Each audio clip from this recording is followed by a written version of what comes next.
플란다스의 개. 넬로와 파트라세는 세상에 완전히 홀로 남겨졌다. 둘은 형제간의 우애보다 더 끈끈한 우정으로 맺어진 친구 사이였다. 넬로는 아르덴에서 태어난 체구가 작은 남자아이였고, 파트라세는 몸집이 큰 플란다스 지방의 개였다. 태어나서 살아온 시간으로 치면 둘은 동갑내기였지만, 하나는 아직 어렸고 다른 하나는 이미 늙은 나이였다. 둘 다 고아였고 가난했으며 같은 사람에게 의지해 살고 있었기 때문에 둘은 대부분의 시간을 함께 보냈다. 넬로와 파트라세를 이어주는 끈끈한 인연은 처음에 서로를 측은하게 여기는 마음에서 시작되었다. 날이 갈수록 둘의 우정은 점점 깊어졌고 더욱 단단하고 굳건해져서 마침내 둘은 더할 나위 없이 서로를 사랑하게 되었다. 넬로와 파트라세의 집은 안트베르펜에서 5km 정도 떨어진 플란다스의 작은 마을 변두리에 있는 조그마한 오두막이었다. 마을은 넓게 펼쳐진 목조지와 밀밭 사이에 자리 잡았고, 포플러 나무와 오리나무가 마을을 가로지르는 거대한 운하를 따라 길게 늘어서서 산들바람에 부드럽게 춤을 추는 곳이었다. 마을에는 20채가량의 집과 농장이 있었다. 대부분 덧문이 밝은 초록색이나 하늘색이었고, 지붕은 붉은색 혹은 검은색과 흰색을 섞어 칠했으며 햇빛을 받아 눈처럼 하얗게 빛나는 담장으로 이루어진 집들이었다. 그리고 마을 한가운데에는 이끼가 살짝 낀 비탈진 곳에 풍차가 서 있었다. 풍차는 단조롭기만 한 이 마을에서 이정표 역할을 톡톡히 했다. 예전에는 날개를 비롯해 풍차 전체가 온통 주홍색이었다. 하지만 그것은 50년 전, 아니 그보다 더 오래전의 일이다. 나폴레옹의 병사들을 먹일 식량을 준비하느라 풍차 방앗간에서 밀을 빻던 시절의 이야기이니 말이다. 오랜 세월 동안 바람을 맞고 더위와 추위를 견디어낸 풍차는 이제 불그스레한 갈색으로 변해버렸다. 게다가 나이가 들어 류머티즘에 걸리고 뻣뻣해진 관절처럼 때때로 제멋대로 이상하게 움직이기도 했다. 하지만 마을 사람들에게 풍차방앗간은 없어서는 안 될 존재였다.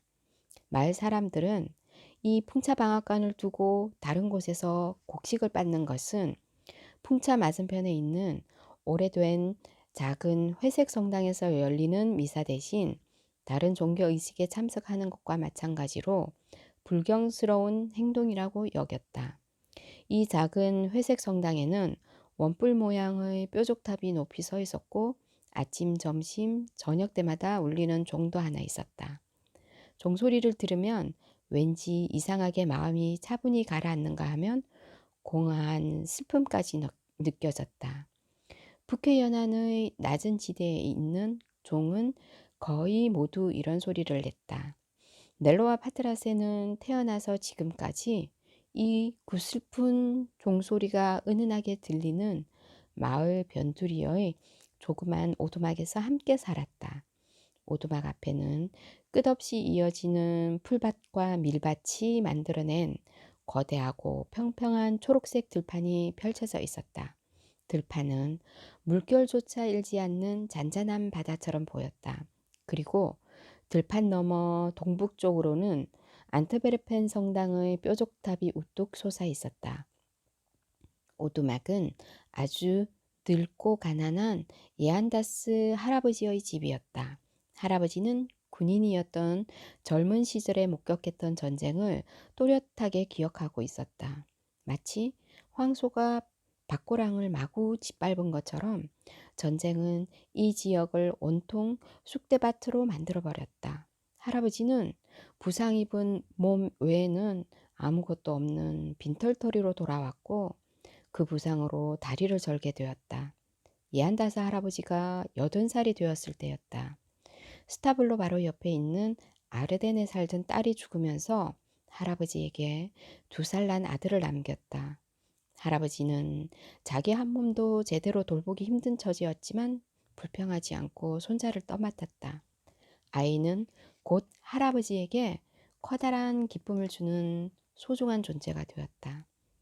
니콜라스의 애칭인 넬로라고 불린 작은 아기는 할아버지 손에서 튼튼하게 잘 자랐고, 나이든 할아버지와 어린 손자는 작고 초라한 오두막이었지만 만족하며 살았다.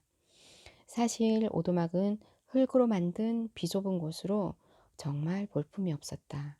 그러나 바닷가의 조가비처럼 깨끗한 하얀 집이었고, 콩과 허브와 호박이 심어져 있는 작은 마당도 있었다. 할아버지와 넬로는 무척이나 가난했다. 정말이지 끔찍할 정도였다. 먹을 것이 하나도 없어 굶는 날이 허다했다. 무엇이건 풍족했던 적은 한 번도 없었다. 배불리 먹기라도 했다면 두 사람은 마치 천국에라도 온 것처럼 행복해 했을 것이다. 그렇지만 할아버지는 손자를 아주 자상하고 인자하게 대했다. 손자는 마음씨가 곱고 진실했으며 순수하고 사랑스러웠다. 할아버지와 넬로는 빵 한 조각, 양배추 이파리 몇 개에도 기뻐했고 그 이상 욕심내지 않았다. 오직 파트라세가 항상 그들 곁에 있어주기만을 바랐다. 파트라세가 없는 삶은 상상조차 할 수 없기 때문이었다. 파트라세는 할아버지와 넬로의 전부였다. 파트라세는 두 사람의 보물 상자이자 곡식 창고였고, 황금을 쌓아둔 금고이자 돈을 가져다 주는 요술지팡이였다. 그리고 생계를 책임지는 대들보이자 하인이었고, 위안을 주는 유일한 친구였다. 만약 파트라세가 죽거나 그들 곁을 떠난다면 할아버지와 넬로도 별 수 없이 같이 죽고 말았을 것이다. 파트라세는 할아버지와 넬로의 몸이자 두뇌요, 손이자 머리이며 발이었다. 파트라세는 바로 두 사람의 생명이자 영혼이었던 것이다. 다리를 저는 노인인 야안다사 할아버지와 아직 어린아이였던 넬로에게 파트라세는 그런 개였다.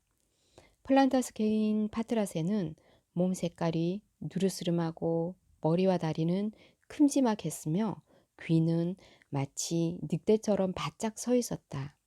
오랜 세월 동안 대대로 힘들게 일해온 탓에 혈통적으로 근육이 발달했고 다리가 유연하며 발바닥이 넓적했다. 파트라세는 수백 년 동안 플란다스 지방에서 힘겨운 노동에 시달리며 가혹한 대우를 받아온 조상들의 피를 물려받았다. 그들은 노예의 노예이자 하층민의 개였고 짐수레를 끄는 짐승이었다. 무거운 짐수레를 끌기 위해 온몸의 힘을 다 짜내며 일을 하고 결국 딱딱한 길바닥에서 애처로운 죽음을 맞는 것이 바로 이 동물들의 운명이었다. 파트라세의 부모는 평생 힘겹게 일했다. 날카로운 돌멩이가 깔린 여러 도시의 골목길, 그리고 두 플란데스 지방과 브라반트의 거리를 돌아다녔다. 그늘 한 점 없이 뜨겁고 끝없이 길게 이어지는 지루한 길이었다. 파트라세는 부모가 겪은 고통과 힘겨운 노동을 고스란히 물려받았고 매일 욕설을 듣고 매질 세례를 받으며 자랐다. 하지만 그게 뭐 그리 중요한 일이었겠는가? 파트라세는 기독교 국가에서 살았지만 그저 하찮은 개일 뿐이었으니 말이다. 태어난 지 13달이 되기도 전에 철물 장수에게 팔린 파트라세는 채 다 자라기도 전에 짐수레와 개목걸이의 쓰라린 맛을 알게 되었다. 새 주인은 푸른 바닷가에서부터 초록빛 산골짜기에 이르기까지 여기저기 남북을 떠돌아다니며 장사를 했다. 철물 장수는 아직 어린 강아지였던 파트라세를 헐값에 사들였다. 파트라세의 주인은 술고래에다 야만적인 사람이었다. 파트라세는 지옥 같은 하루하루를 보냈다. 신의 창조물인 동물에게 지옥 같은 고통을 주는 것은 기독교인들이 자신의 신앙심을 보여주는 하나의 방법이었다. 브라반트 사람인 파트라세의 주인은 무뚝뚝하고 심술궂었으며 성격이 난폭했다. 수레에 냄비, 프라이팬, 병, 양동이, 사기 그릇과 노쇠와 주석으로 만든 각종 그릇을 가득 쌓고는 파트라세 혼자 무거운 수레를 끌게 했다. 그리고 옆에서 검은 파이프 담배를 뻐끔대며 편안하게 느릿느릿 걷곤 했다. 그러다가 길에서 선술집이나 식당을 보기라도 하면 꼬박꼬박 들렀다.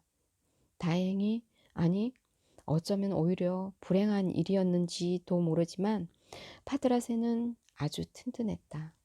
그토록 잔인하게 일을 시켜도 견디어낼 수 있는 무쇠 같은 체력을 물려받았던 것이다. 그 덕분에 파드라세는 죽지 않고 비참한 목숨을 이어갈 수 있었다. 무지막지하게 무거운 짐수레와 무서운 채찍질, 배고픔과 목마름, 매질 세례와 욕설, 그리고 극심한 피로까지 모두 견디어냈다. 이러한 고통은 플란다스 사람들이 가장 인내심 많고 일 잘하는 네발 짐승에게 주는 유일한 보답이었다.